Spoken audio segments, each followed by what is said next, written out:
I want to thank everybody for dialing in or logging in to registering for 2021 economic forecast with George Holt, the Director of International Banking at First National Bank. We're doing a joint Greater Cleveland Mortgage Bankers Association along with NAIOP event today. And just want to thank everybody for attending. As is usually customary at the beginning of events, I'll kind of go through sponsors and thank everyone and give a summary on upcoming events. I'm Dean Razik with the GCMBA.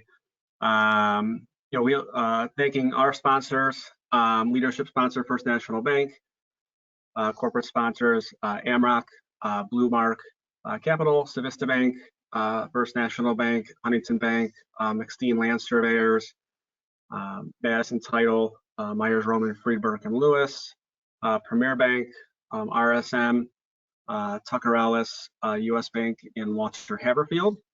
And then on the NAIOP side, some of the same sponsors, but Cushman and Wakefield, Dollar Bank, PNC, RSM, Cohen and Company, First American Title, First Federal Lakewood,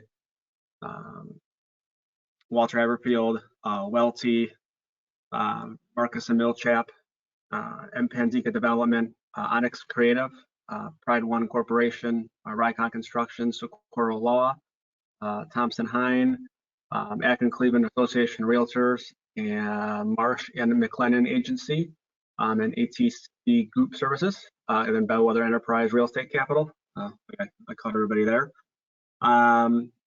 Upcoming events for the Greater Cleveland Mortgage Bankers Association. We have a tour of the intro, which is the Mass Timber Building across the West Side Market in Ohio City, with Dan Whalen of Harbor Bay Realty Advisors. That's scheduled for a happy hour event on site March 30th, followed by happy hour. And then in addition to that, we also have an Ohio City Tremont panel that we are assembling. We've got three commitments right now. I was waiting on the last one or two to formally announce that panel. And then also the May Company building, we are planning a tour of that once we kind of wrap up the data on that. So a lot of events coming up. I'll keep an eye out for those types of things. Any email boxes and things for virtual and in-person events.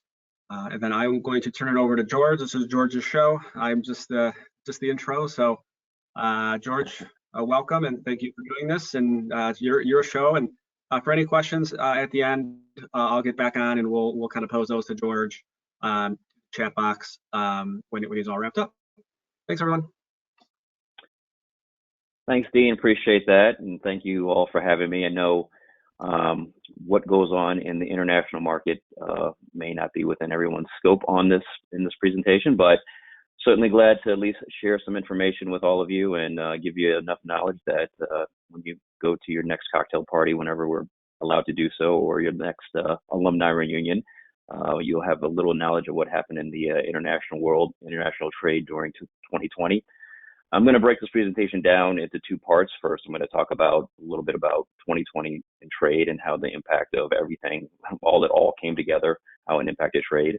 Then the second part, I'll dive into a little bit of 2021, what we're looking at from an economic standpoint, and hopefully give a little color as to directionality, what this economy will look like for the balance of the year. So with that, let me turn off my camera and begin my presentation here.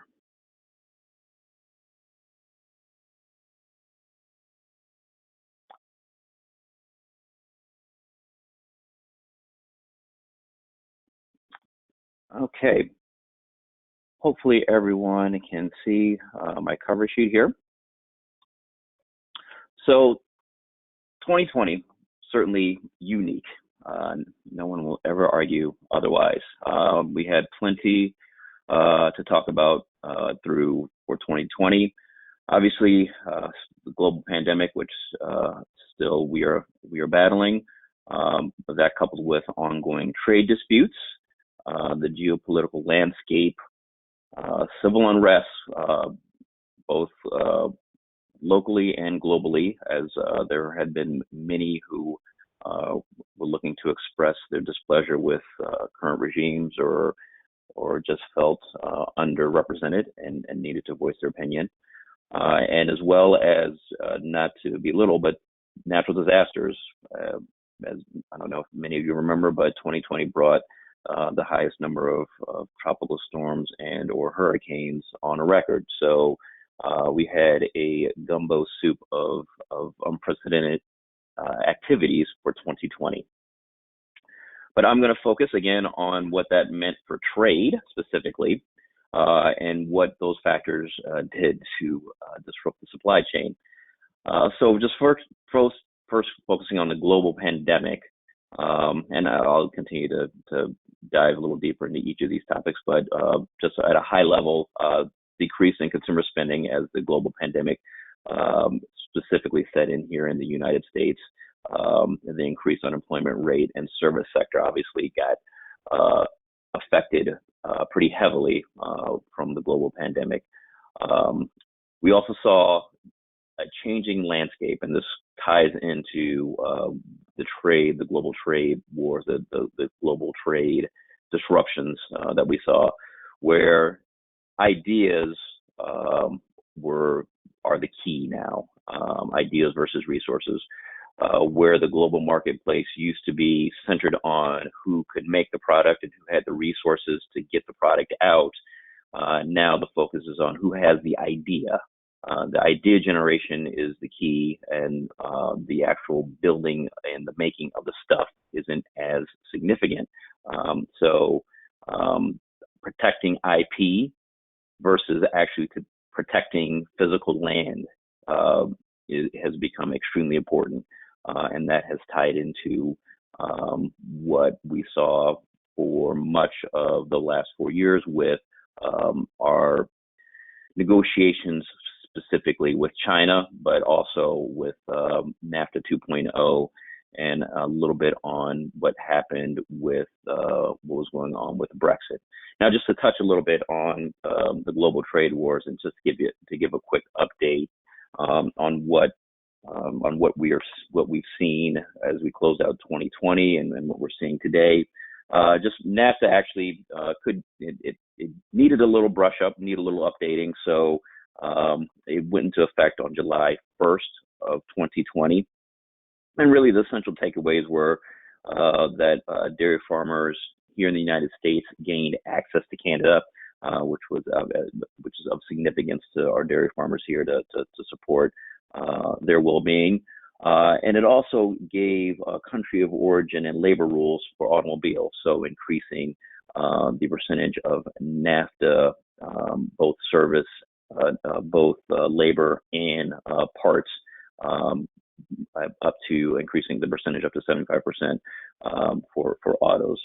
So again, both I think good contributors for NAFTA, which just needed a little updating to NAFTA 2.0, which we have today. For U.S. and China, well, 2020 certainly was one that we had quite a contentious relationship. Just to kind of give a summary here, kind of bring you up to speed. China, as many of you know, over the past several decades, increased manufacturing capacity significantly. China's real investment in manufacturing equipment grew almost twice as fast as their GDP. So as of, this is a little dated, but as of 2018, their manufacturing equipment investment was greater than the next 7 largest countries. So they made a significant investment and almost employing 150 million Chinese factory employees. So negotiating with China and a trade, I'll say trade negotiation with China was very significant for them, because that 150 million Chinese factory employees represent 20% of the national employment. So from the standpoint of how China took this trade negotiations with the United States very seriously, we are a very important piece of their overall economy, and our growth allows for their growth. And just to give a quick update, China has done or continues to move forward with the phase 1 agreement. They have offered greater access to allowed foreign firms to have access to the domestic market. They, however, did fall short of the phase 1 agreement to buy 159 billion worth of stuff from the United States. They fell short, only having 82 billion for of import activity from the United States. But a lot of that, unfortunately, the timing just wasn't great. Obviously, we're all dealing with a global pandemic, so that shortfall could certainly be reflected in all of us dealing with what we are continuing to deal with today in the global pandemic. Just as an forward, I think, I'm not sure if it's kind of timely. President Biden was on the phone yesterday with China, and based on what we saw in the conversation, there doesn't seem to be any, there may be a change in tone, but the directionality of the current tariff and current trade policies don't seem to be something that will change in the near future. So I suspect that the relationship with China, although will change slightly with tone, there will still continue to be a focus on intellectual property and fair economic play. Real quick on Brexit. Brexit was certainly in 2020 was, truthfully, we had no idea where this was going to go. Certainly a lot of, to use a football analogy, a lot of punting of a true Brexit. This vote came in 2016, and here we're in 2020, and still nothing quite happened. So as we looked at the landscape specifically for Brexit, we thought that 2020 would not be a great year. Not only not having any resolution to Brexit, but having a deep recession, as well as obviously the global pandemic as well. Fortunately, such risk did not materialize. The EU, in particular Euro area, they start this year without economic, political, or financial fragmentation. It emerged with greater political and financial capacity, capable of putting the economy on a stronger, better balanced trajectory. Helpfully, well, although no one appreciates what is going on in the world with coronavirus did allow the EU and Brexit to move forward. That is one thing that it allowed for the two sides to actually sit down, because of both, the economic strain the pandemic was causing on both economies, allowed them to sit down at the table and actually come through with some agreement that they could both move forward. So with that said, the EU now has the ability to move forward holistically, having the UK removed from Brexit for all of, or removed from the EU for all intents and purposes. There's some lagging things that need to be worked out, but it has allowed for more cohesion and a more unified Europe, especially as they continue to fight the effects of the pandemic on the economy. So all in all, things continue to progress in a much smoother path, and Brexit, although not 100% complete, has made significant strides towards the end of 2020 and certainly the beginning of 2021. Just real quick back to the trade war and with China, and I'm going to actually read through a couple of these slides here, because again, this is history and not looking forward. But as you can see with China, as the trade war really took hold, the U.S. certainly froze in a lot of ways, deterred a lot of importing from China, to the point where it affected significantly our activity with China. Although as the global pandemic and the recession took place, and importing from the rest of the world continued to decline. Certainly, China was affected the most, and that can be directly related to the trade war that we went through.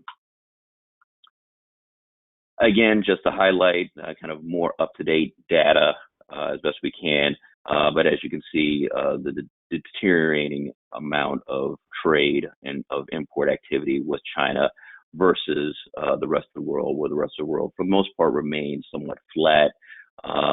China began to deteriorate pretty significantly in 2018, shortly spiking in April of 2020. A lot of that can be attributed to the economic stimulus going on here for our economic growth. But at the end of the day, the tariffs certainly had an impact on how the U.S. traded with China. Similarly, exports to China, not really ever something that the United States did well, but as part of the Phase 1 agreement, China has agreed to increase its import activity from the United States, or U.S. exports to China. So we suspect that this number will improve over the coming years as both China honors their agreement as well as the world returns to a more normalized economic state. Again, this is more so aligning trade with recessions and, again, how the global pandemic impacted import-export activity for the United States specifically. So as you can see, with any recession, both imports and exports certainly are impacted in a meaningful way. As you can see, from the financial crisis of 2008 to mid 2010, early 2010, significant drop in both import and exports, and more recently, the impact that COVID had on both import and export activity. We are, as you can see, experiencing recovery as we rounded out 2020, and we expect that trend to continue through 2021 in both import and export activity. So trade during COVID-19, and this is really, a global look at how COVID just hamstrung everyone. There was essentially a freeze in the supply chain, which is why many of us, when we went to our local retail, Target, Walmart, or wherever, there was nothing on the shelf as far as toilet paper or paper towels or any products that would be coming from elsewhere. There was no activity. Even if there was something that can get on a ship, it wouldn't be allowed to come into the country once it got to its destination. So South Africa, unfortunately, had the worst experience with trade declining almost 60%, but the United States having its own issues at declining nearly 30%, and which is about average for the globe. Again, very impactful because this created the global freeze in the supply chain. So a lot of what we talked about with our clients and what we talked about with our COIs is that when we take a look at what happened, we realize that for our customers and for a lot of other bank customers out there, there was a limited choice concerning logistics outlets. So a lot of people did not have good plan Bs. There was an overdependence on one supplier, maybe two suppliers, and if those suppliers weren't able to deliver, there really wasn't a backup plan. There was never a need to do that, and so when the global trade freeze happened, there was no outlet for others to shift to make improvements and to get goods to where they needed to go. So we took a hard look at what happened and just come up with basically 4 easy bullet points for our clients. First one being do a supply chain triage. Ensure that you have suppliers, you have plan Bs and even plan Cs, because when plan A does not work or a global pandemic happens, what will you do in order to pivot and be able to get the supplies that you need? Secondly, which I'm sure everyone on this call can relate to, healthy balance sheet, preserve working capital. That would be critical in survival of a downturn, and then that I would say works across industry lines. That is good for everyone. Third, strategic sourcing. So in this, we really like to drill down and say, take a look not only at who you're sourcing from, but your relationship with that partner. Work with them so you improve your own margins, and work with your partner to ensure and protect their margins. So make it a true partnership as opposed to a commodity. Help work together to ensure that your supply chain continues to move in the right direction by helping their supply chain continue to move in the right direction. And then lastly, risk management. Implement a sustainable supply chain resiliency program. And again, this is just taking a look at where you get your goods from. Are they financially healthy? Are they financially sound? The people that they work with, are they financially sound? Look at the supply chain holistically instead of one-off, and specifically what you need for the goods that you're importing.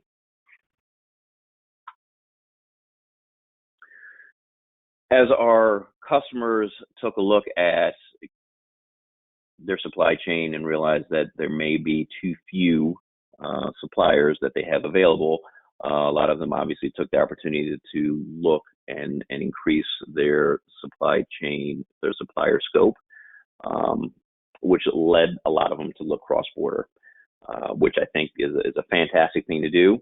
But obviously that comes with risk. You're now dealing with people in other countries, you're dealing with other countries and their customs, and so there's a lot of risk that comes with crossing a border and relying on someone who you've never met, can't meet because of what's going on in COVID, and putting your trust in an entity to deliver goods that you have never been able to shake their hand.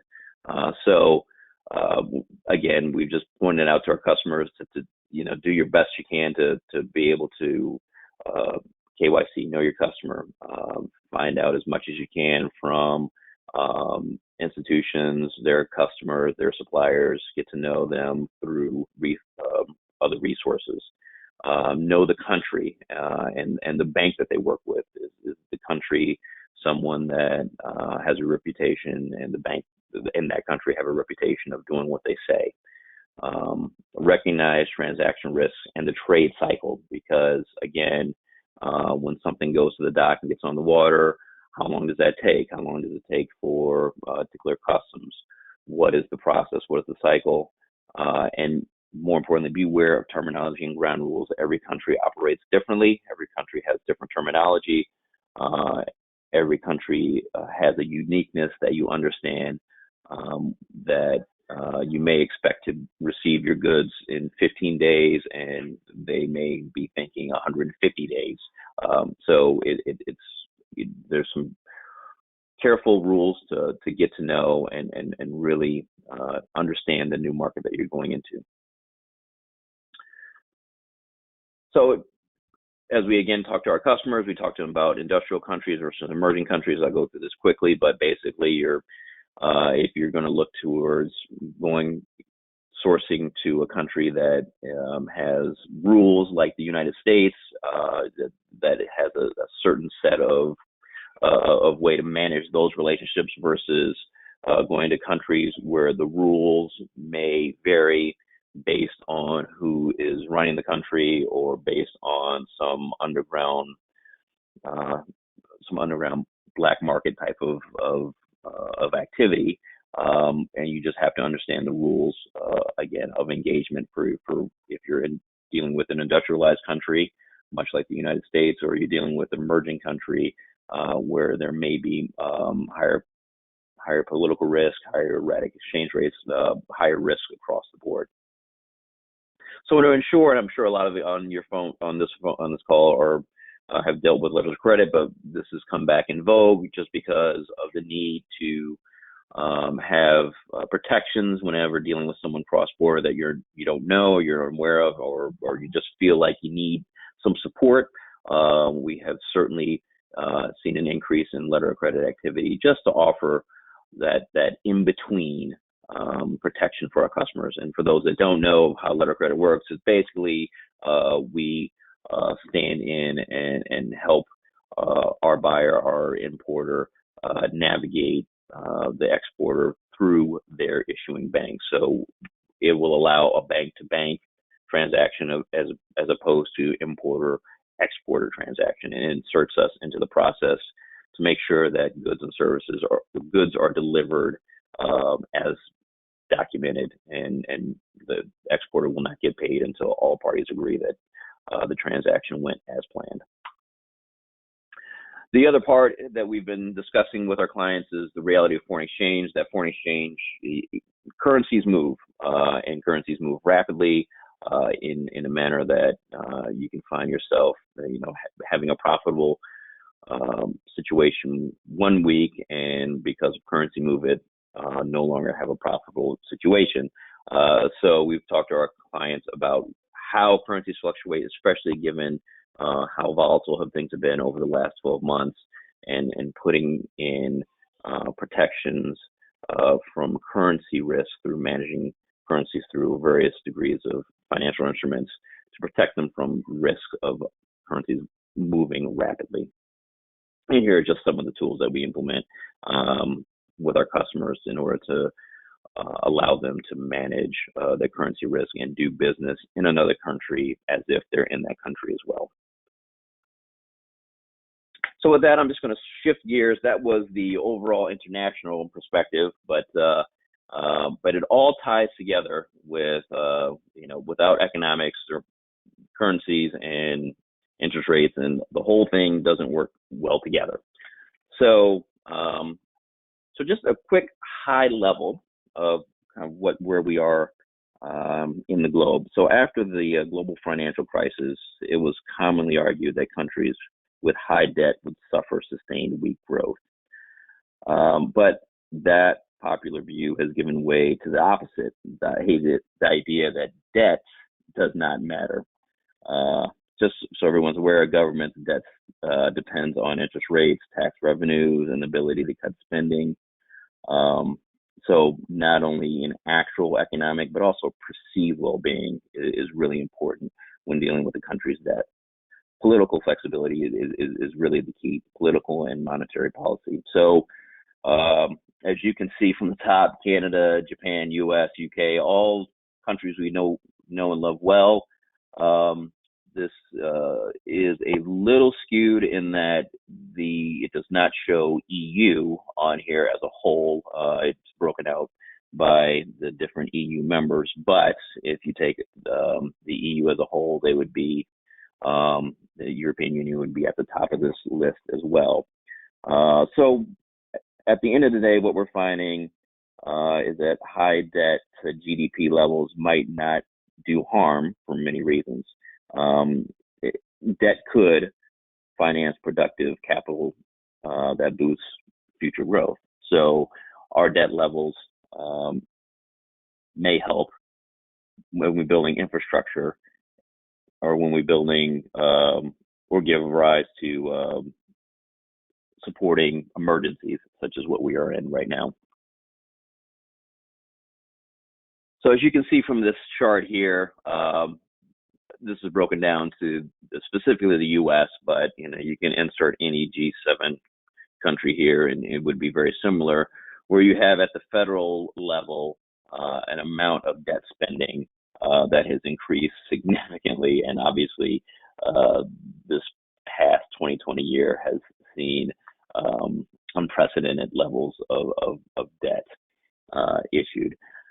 The one piece I'd like to focus on is actually household debt has been pretty flat through through all of this, and I'll touch on that later. So most of the debt has come at the federal level.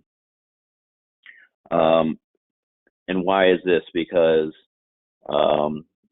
U.S. debt, G7 government debts are managing the jump in debt via central bank purchases and a shrinking maturity profile for government liabilities available to the public.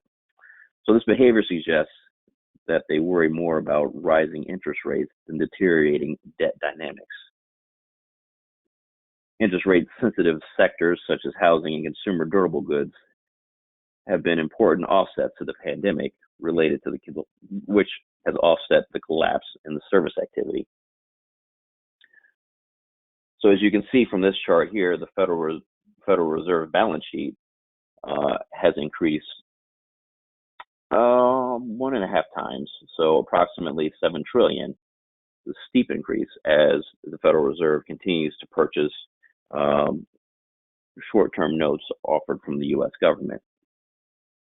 And again, this is a look at the Federal Reserve and how it relates to what the U.S. government is doing, but you could argue that this central bank versus fiscal stimulus dynamic exists again in across the world in all industrialized countries. Oops, skipped ahead there. So as I skip to inflation here, we expect the Fed to keep the accommodative policy through the year. New easing measures are possible, but we only anticipate these to be implemented if financial stress reemerges. Secretary Powell came out yesterday and reiterated that he will continue to focus on market conditions and will be very hesitant to do any, we'll just continue to maintain focus on unemployment and maintaining the Fed's current stance and being accommodative. So this year will be a very interesting year for growth and inflation. The ongoing wave of COVID cases, although declining, fortunately, and I can't speak how awesome that is, will still have will still weigh heavily on activity early in the year. But notably, this as public health situation improves, as everyone gets vaccines, we do suspect that there will be a rebound for the back half of 2021. Better understanding of COVID should lead to milder and more targeted restrictions through 2021 and introduce wiser vaccinations will lead to even more of an economic acceleration for the second half of the year.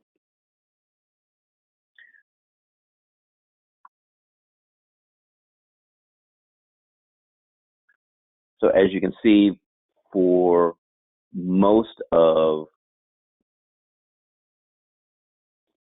the 1965 to 1994 inflation, core inflation, was certainly mixed and very high. But because we are now in a situation where inflation, the inflationary target of 2%, has been well maintained for many years, it has allowed the Fed to continue to be accommodative without worry of high inflation.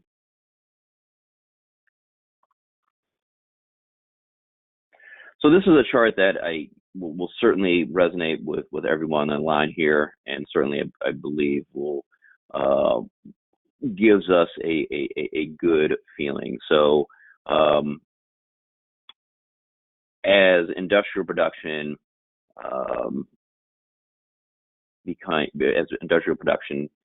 fell significantly during the crisis, we certainly saw the impact on both jobs and on the overall economy. But this is through the financial crisis and the current recession. Both saw significant recovery once there was a significant input into the economy of, well, in this situation, stimulus from both fiscal and monetary policy. The other avenue, which allowed for free cash flow for a lot of households. And again, you all will relate to this on the phone here, mortgage applications. The mortgage applications continue to be run very high. There continues to be a good deal of refinancing going in the economy, which has allowed for consumers to have more free cash to utilize, to put back in the economy if they so choose. But most, as you will see soon, most consumers chose to put that free cash flow into savings. And why into savings? Because the consumer was certainly concerned about the unemployment.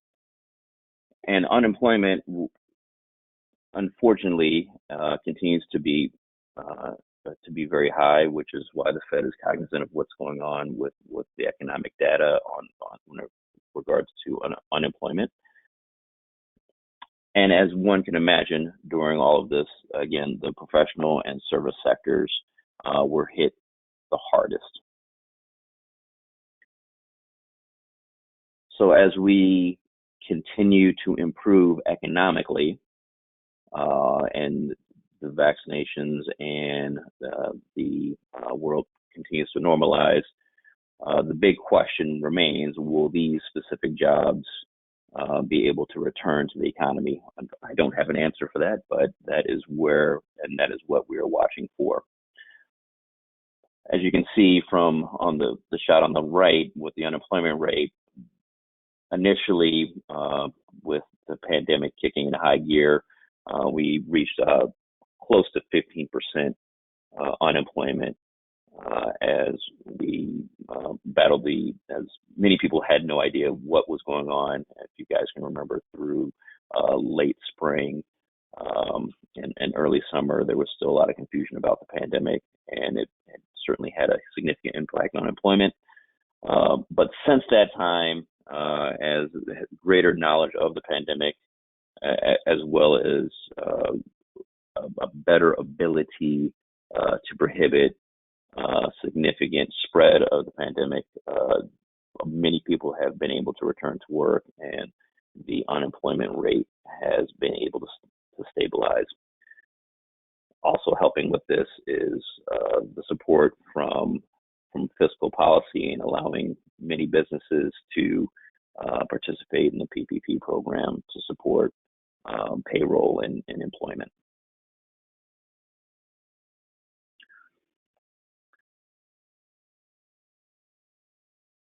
So the big concern here is on the unemployment side is those that who've been unemployed for a significant amount of time.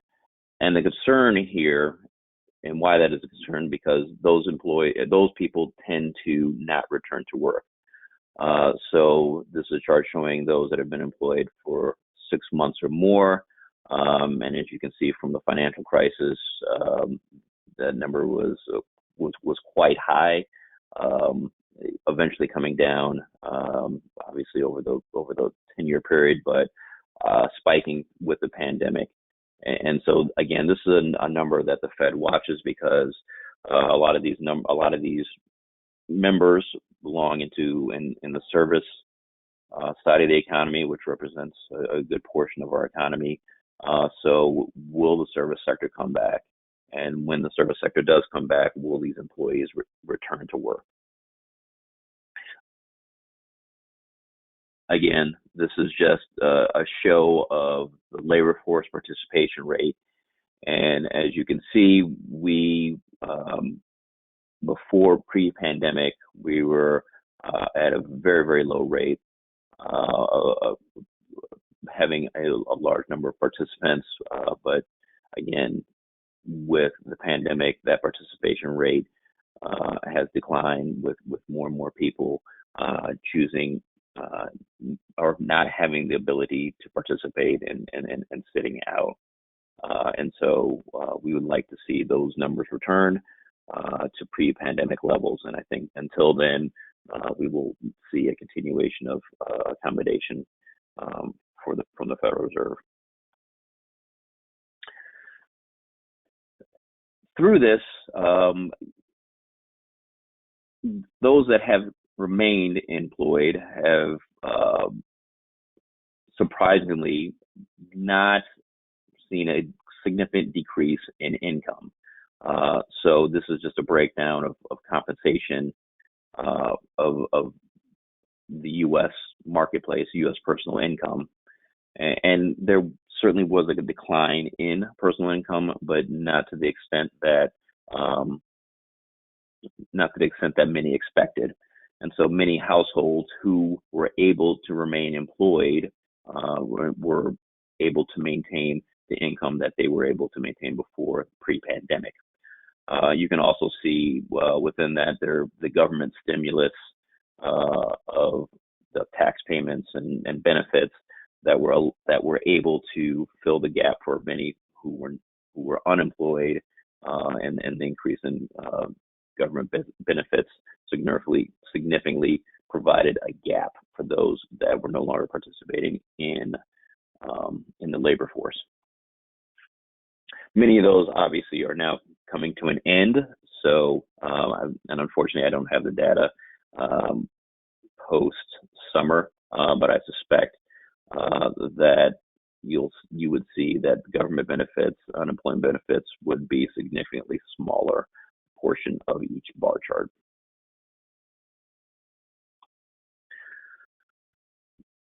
Again, one area that certainly surprised us is through this pandemic, the savings rate climbed to as high as 33.6%. This is up from 8% at the start of the year and is currently at 14%. So we have not returned to levels of pre-pandemic. And what this means is consumers continue, although earning the same income, continue to stockpile, to save, to create a safe haven, if you would, and not put those monies back into the economy. And it is these monies that, once returning to the economy, will hopefully create an opportunity for everyone to return to employment, because most of those dollars were reserved for service-oriented activities. So as the saving rate, even though, as many of you know, the interest rates remain low, it is more important for consumers to have money as deposit for safe haven than to go out and spend on goods and services at this moment. But what we foresee is that as, again, the pandemic continues to roll, as the pandemic we gain control of the spread and vaccinations roll out, we suspect that there will be a return to service-oriented activities. People will return to restaurants. People will start to go out and do the activities that they did before pandemic, going to the gym, going to whatever social activities that they were. And those service-oriented activities will then gain momentum and, fortunately, hopefully, provide opportunity for those employees to return to work. So we did see that through the summer of 2020, even though we were not anywhere near out of the woods with the pandemic. We did get a taste, an inkling of how pent-up demand for service-oriented activities was as the consumer returned to doing things out. Even though, there was social distancing and everything was outside, there was a strong desire to return to social activities.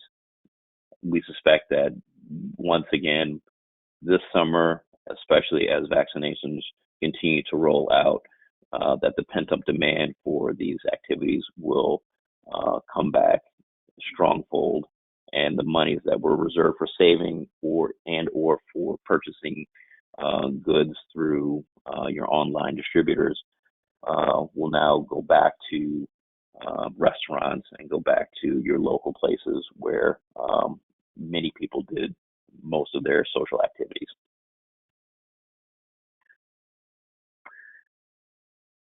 and just to highlight again how the consumer, although not quite back to the level of pre-pandemic, as you can see from this chart, this is just a credit and debit card spending. Right when we were in the midst of the pandemic in March and April, there was very little activity being done on the spend level. Again, consumers put the money in the bank and chose not to do any extra activities with spending. That has returned, and since even July and August, that trend continues to go up. Not again to post-pandemic levels, but we like the directionality and the trend of both of credit and debit card spending, and we think that this will again show us that that demand will come back in a big way this summer, especially as vaccinations continue to roll out. Really, that's it for the presentation. Just want to give a high level of, again, what happened in the international markets, as well as what's going on, what we're seeing in the economics as we look forward. Don't have much else to say at this point, so I'll be happy to take questions, but Dean, I will turn it back over to you if I'm able to. So let me see if I can do that. Yep. And George, if you want to get back on your camera as well, questions. Although as of now, nobody has typed in any questions. So wow. So we'll give it a few seconds. You know, if anybody has any questions for George, there is a chat box, I believe, that you could type them in that George and I will see it. But I haven't seen anything yet, so.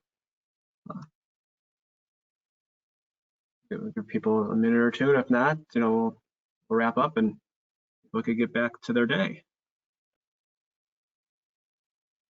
Well, I certainly appreciate everyone allowing me to get my suit on today. That was certainly something I haven't done in a long time. So I thank all of you for the time and allowing me to dust this off. I want to thank everybody for calling in on behalf of both the Greater Cleveland Mortgage Bankers Association and NAIOP. Hopefully it was informative, educational, and fun for everybody to. I know bar charts probably aren't the most fun thing on the face of the earth, but it's a lot of good information George had, and we appreciate him taking the time to kind of present to everybody. And doesn't seem like anybody has any questions. Dean, we actually do have a couple questions. Okay. I must not be seeing them.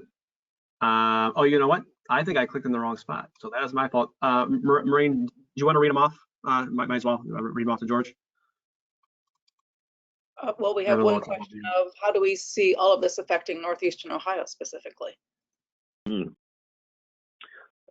Certainly. And again, that's for Northeast Ohio specifically.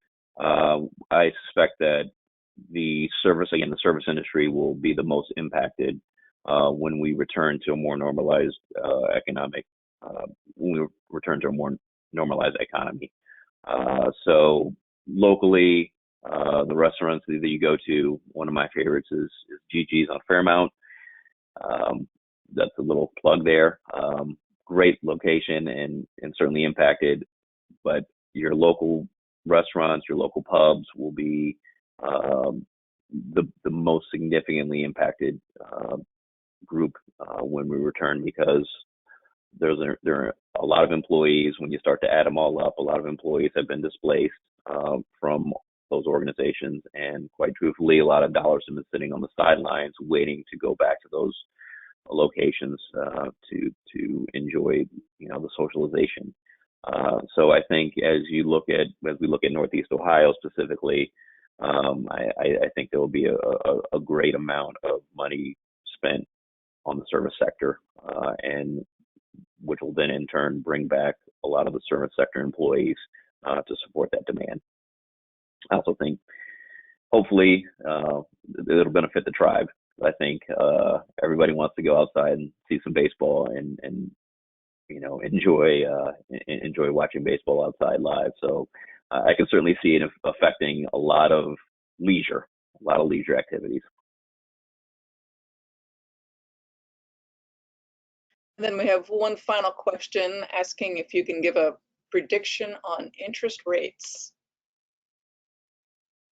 I can give a short-term prediction. I know they're not going to do anything at this point. And when I say short-term, I certainly can see that the next 6 months will. Fed Chairman Powell already alluded to the fact that the Fed will continue to monitor employment and continue to monitor economic data, and based on what he is seeing, there is no. He will continue to be accommodative. So if that even means, and if things deteriorate, the Fed will continue to take action to support the economy. As far as a view long term, I can't predict longer term because right now we're really focused on the short end of the curve, and we think that the Fed will continue to support keeping rates low and keeping the economy afloat.